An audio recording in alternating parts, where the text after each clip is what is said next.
What's good, YouTube's AOC85 here, bringing you guys the spell and trap lineup of the deck, which I've decided to call the Nine Worlds. The Nine Worlds is a tribute to, obviously, Norse mythology. Asgard, which is the home of the Norse gods, is part of the world tree, which consists of 9 worlds: Asgard, Midgard, Niflheim, Jotunheim, so on and so forth. And I felt like with all the monsters running in the deck, it's kind of like representatives from every single, all the different worlds. You got the dark monsters representing both the frost giants and the fire demons, the Nordic beasts representing Thor and Odin, TG Striker, kind of like human warrior, because he's really weak compared to all the other monsters, but yeah. So I'm calling this deck the Nine Worlds. So just want to bring you guys spell lineup. It's pretty straightforward. Lore, book, creature swap, dark hole, enemy controller, giant trunade, mind control, monster reborn, Rhoda, double pot, mystical space typhoon, double Glipnir, the Fetters of Fenrir, double Solemn Warning, and Solemn Judgment. Trap lineups, 24 monsters plus 18 cards brings it to a 42 card deck I've been testing. I kind of like it. I might reduce it to 40, not because, just to see if it helps to increase consistency.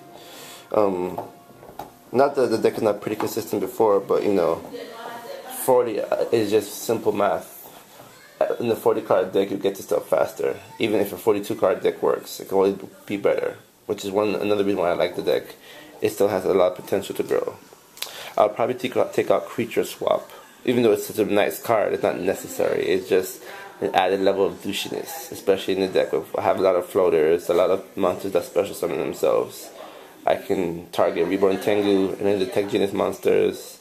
Yeah, or even. Yeah, just even some of the tokens I might get from Tangery Snare.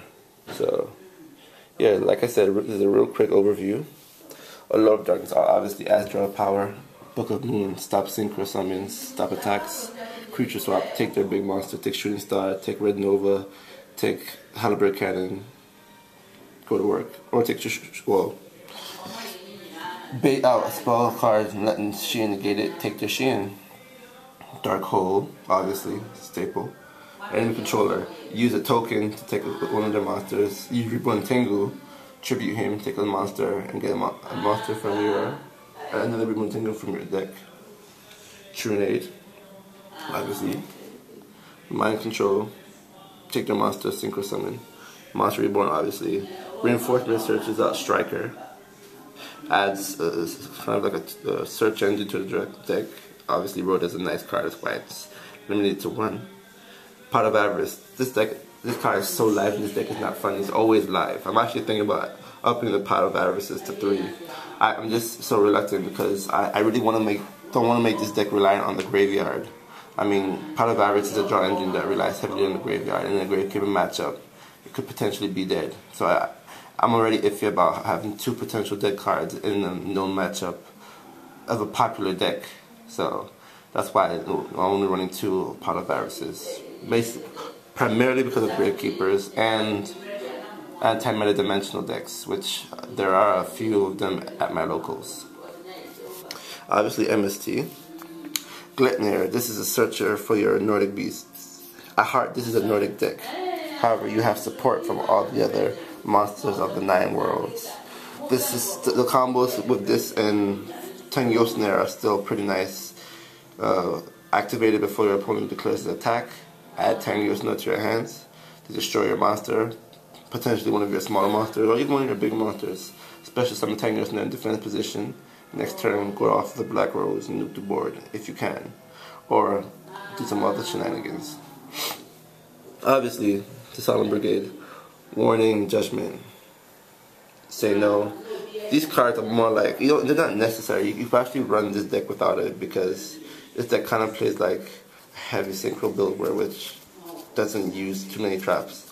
I actually sided into decrees and noblemen of exterminations for games 2 and 3, depending on if my opponent has a heavy trap lineup, which most people do have nowadays. So that's what I like to do. But yeah, this is the spell and trap lineup for the 9 worlds. As usual, rate, comment, subscribe, please. Leave your comments down there. And let me know what you guys think about the deck. 9 worlds. First time seeing it on YouTube. Thanks for watching. Peace out.